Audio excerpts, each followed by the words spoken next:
un reproche social al plan económico del gobierno. Vamos a verlo desde el pie. ¿Les parece? Con alguien que sigue la política desde el pie, que es el padre Paco, que atiende en la provincia de Buenos Aires. Hola Paco, qué lindo verte. ¿Cómo estás tanto tiempo? Un gusto de saludarte.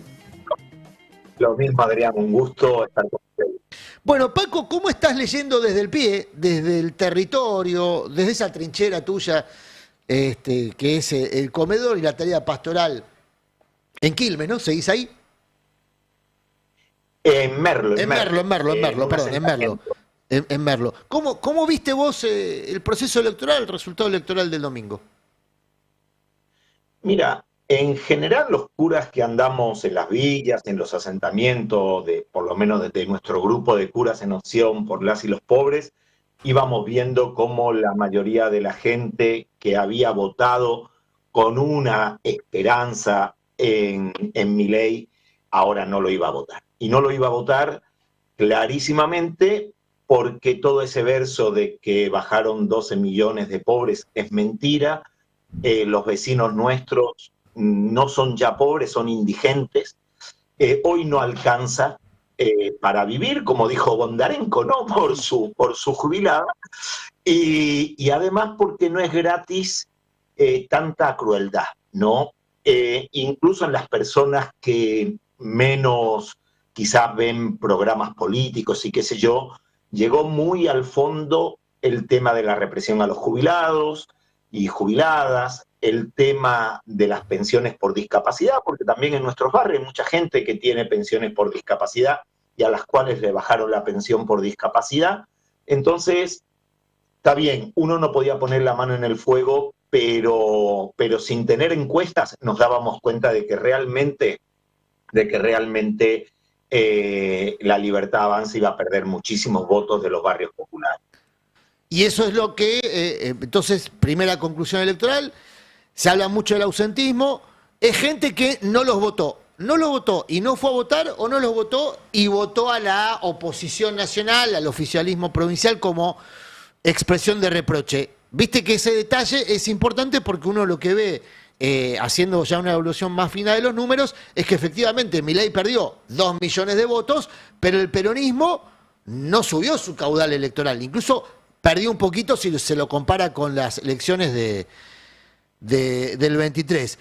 Ese comportamiento que vos estás describiendo en el barrio, gente que, insatisfecha con el gobierno, decidió no votarlo, ¿fue a votar en contra o prefirió en esta ronda electoral quedarse en su casa, no ir a votar? Yo creo que hubo, tengo que hablar más con mis vecinos, escuchar Sí, más, obvio, por pero supuesto. yo creo como una primera impresión que hubo como 3/3.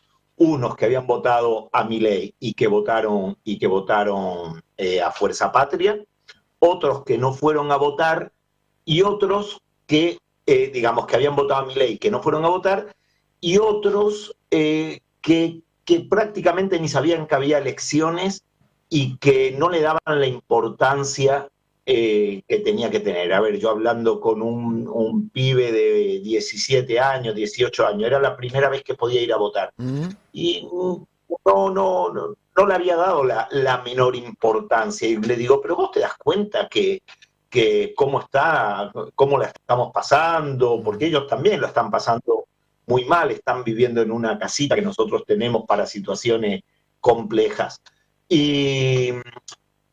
Y me dijo, sí, pero no le había dado la importancia al ir a votar. Después del proceso electoral vino el momento de las reacciones. Y la reacción del presidente, empiezo por ahí, después vamos a detallar otras porque me interesa también tener tu evaluación sobre las reacciones. La reacción del presidente amagó con una autocrítica, pero después ratificó el rumbo.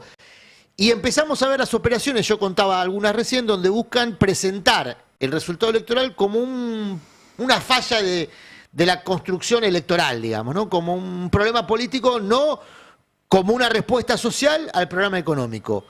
¿Crees que va a ir para ahí finalmente la posición del gobierno? Porque si uno ve los primeros movimientos fue armar una mesa política nacional y una mesa política bonaerense y la ratificación del rumbo económico.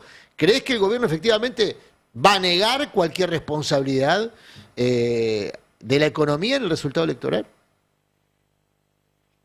Yo, la verdad que de este gobierno y sobre todo de este presidente, bueno, y de los que le acompañan, la verdad no espero absolutamente, absolutamente nada. Es como hablar con una pared y por tanto, el que se cree el mejor economista del mundo, candidato a Premio Nobel de Economía, y él no va a cambiar de rumbo económico.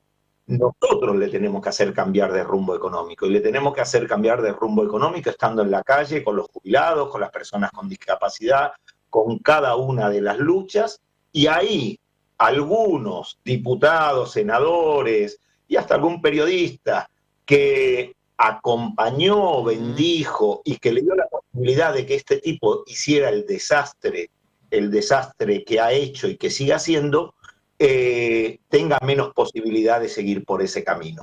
Pero para mí está clarísimo que el único camino es luchar en la calle y, digamos, obligar por la presión a que estos que bendijeron con su voto la política de Milei, bueno, se retiren y no sigan acompañando estas cosas.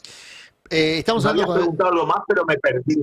No, está muy bien. Estamos hablando con el padre Paco Olivera, que, bueno, muchos de ustedes lo conocen por su tarea pastoral, por su tarea social, y en los últimos tiempos también por justamente ponerle el cuerpo a esta lucha que vos estás planteando como necesidad imperiosa, ¿no? La lucha de cada miércoles de los jubilados ha sido gaseado, ha sido violentado, ha sido golpeado.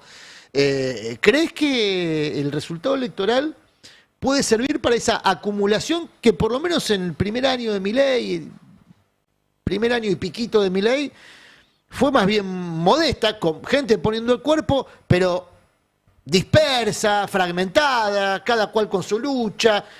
Solo en un par de oportunidades se logró alguna amalgama, ¿no? Docentes con jubilados, con investigadores, pero en general cada cual atendió su juego y eso favoreció a que el gobierno por lo menos se mostrara más fortalecido. Después de este resultado electoral, ¿crees que puede, como planteó Kicillof incluso, ¿no? En su discurso, puede acumular para un proceso de resistencia más activo, más vigoroso?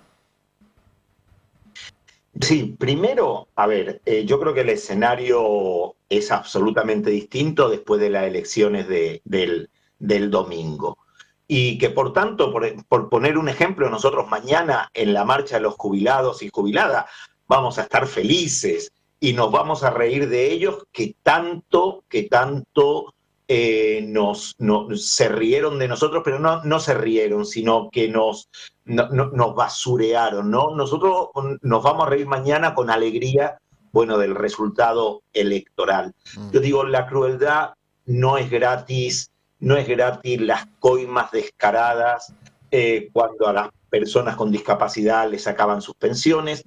Entonces, hay otro clima absolutamente distinto. Por eso y por la economía perdieron las elecciones. Y igualmente vamos a tener que seguir apostando a unificar luchas, a seguir en la calle y a presionar para que este gobierno no siga haciendo lo único que sabe hacer y que lo dijo el presidente. Yo voy a seguir el mismo camino, el mismo rumbo, porque él está convencido de que ese es el camino que tiene que seguir y nosotros estamos convencidos de que tiene que ser absolutamente distinto el camino. Bueno, hay otros aspectos y también por eso queríamos charlar con vos. No sé si viste el tuit de un personaje que se llama Miguel Bogiano. Miguel Bogiano es el hijo de un ex juez de la Corte Automática de Menem, digo, para citar también como antecedente, ¿no? Esa genealogía familiar, porque hay mucho de genealogía familiar que explica este presente, ¿no? Este Sturzenegger es hijo de un Sturzenegger que ya fue funcionario de gobierno en los 90, ¿no? Es decir, hay genealogías familiares. Fíjate, y lo compartimos con vos, Paco, lo que publicó Bogiano en su cuenta. No hay caso. La gente de La Matanza ama cagar en un tacho y caminar en calles de barro. casi que menospreciando, casi no, menospreciando la decisión electoral en función de una realidad que vos combatís en día a día, ¿no? En tu barrio. ¿Qué lees cuando lees este tuit, Paco? Leo lo que dijeron las elecciones, ¿no? ¿Dónde ganó La Libertad Avanza? En San Isidro y en Vicente López. Es decir, en los lugares más ricos, donde se concentra la riqueza. Es lógico, ellos van a votar La Libertad Avanza porque lo único que les interesa es seguir manteniendo sus privilegios. Los pobres de la tierra, ahora que está de moda la canción de Guantanamera, Sí. pobres de la tierra no son estúpidos y saben qué proyecto defiende sus intereses. Si votaron a Kicillof, y los pobres de la tierra a veces se equivocan también, o nos podemos equivocar también, porque podemos pensar que gente como Milei, bueno, era una esperanza de cambio. Ahora, está claro que los pobres de nuestros barrios votaron a Kicillof porque vieron en este tiempo que frente a las agresiones y al desastre de no poder llegar a darle, no sé, un plato de comida a tu hijo, la provincia de Buenos Aires, apretada y todo, sigue estando presente en nuestros barrios. Hoy los poquitos comedores que tenemos es por la provincia, hoy la poca obra pública que hay es por la provincia, hoy lo poquito que tenemos, porque no es mucho, pero porque lamentablemente no se puede, es por la provincia de Buenos Aires. Paco, se te escucha, nosotros hemos hablado muchas veces, se te escucha, corregime si no, aliviado, por lo menos un poquito más aliviado que en otro momento. Intuyo que por dentro estarás pasando el mismo proceso que pasamos nosotros el domingo y ayer, después de una profunda preocupación, decepción que había provocado el proceso electoral del 2023, apareció por lo menos un rayito de sol. La sociedad argentina, al menos en la provincia de Buenos Aires, mostró algún tipo de reacción frente a la crueldad, frente al odio, frente al daño. ¿Es así o te estoy sobreinterpretando, Paco? No, perfectamente. Creo que tengo anotado por ahí, por una charlita que voy a tener estos días, que hoy, a partir del domingo a la noche, volví a tener más esperanza en nuestro pueblo, en nuestra patria, en nuestro pueblo y en nuestra patria. Porque la verdad que, a ver, digo así, yo sigo sin entender que una sola persona vote a Milei. Pero no por razones económicas, no por razones ni siquiera ideológicas, por una cuestión moral, por una cuestión ética, por una cuestión de respeto al otro, por una cuestión de que vos no podés basar la vida en insultar a los demás. Vos no podés decir que la justicia social sea, con perdón del horario, una mierda, pero es lo que dice él, que los que queremos estar luchando por la justicia social, que no es solamente una cuestión de lucha, uno piensa, no sé, en una guerra, es una cuestión de ternura, es una cuestión de padecer con el otro, es una cuestión de misericordia en el buen sentido de la palabra, que esa gente seamos envidiosos, que queremos robarle la plata a los que con tanto esfuerzo y con tanta meritocracia la juntaron. Entonces, ¿cómo una sola persona que se diga humana, que se diga cristiana, que se diga católica, puede votar a Milei? Está clarísimo que un cristiano por los valores evangélicos no puede votarlo. Y seguro que muchos de San Isidro y San Vicente López fueron y lo votaron. Entonces, gente de comunión, hoy, de comunión dominical, ¿no? Seguramente. Bueno, pero Paco, gente de comunión dominical, está esa imagen de Videla tomando la comunión mientras desplegaba campos de concentración, ¿no? O sea, lamentablemente hay una historia de eso, ¿no? Sin duda, por eso digo yo, tengo un poquito más de esperanza, y sigo creyendo que no podría una persona que se diga humana, que diga que tiene una ética, que tiene una moral, votar a Milei por su persona, pero además por su proyecto. Paco, como siempre, muy amable con nosotros, te mandamos un abrazo grande y siempre a disposición para lo que necesites comunicar. Ya sabes que estamos acá disponibles. Abrazo grande. Muchas gracias, hasta luego. Padre Paco Olivera, uno de los que le ha puesto el cuerpo a la lucha, a la resistencia durante esta larga noche, que sigue ensombrecido.